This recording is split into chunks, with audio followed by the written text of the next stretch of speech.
પાલનપુરમાં માનસરોવર તળાવના લોકાર્પણ કાર્યક્રમ પહેલા જ રાજકીય ગરમાવો જોવા મળ્યો હતો। અધૂરા કામ વચ્ચે થનારા લોકાર્પણના વિરોધની તૈયારી કરી રહેલા વિપક્ષના નગરસેવકોને પોલીસે અગાઉથી જ ડિટેન કરી લીધા હતા।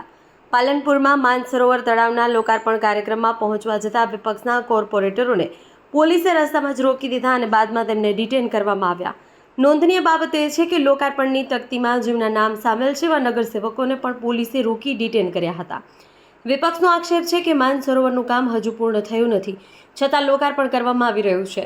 અધૂરા કામ વચ્ચે લોકાર્પણ થતું હોવાને કારણે વિપક્ષે વિરોધ નોંધાવ્યો હતો, પરંતુ એ પહેલા જ પોલીસે પગલાં લઈ નગરસેવકોને ડિટેન કર્યા હોવાનું સામે આવ્યું છે। આ ઘટનાને લઈ પાલનપુરમાં રાજકીય માહોલ ગરમાયો હતો।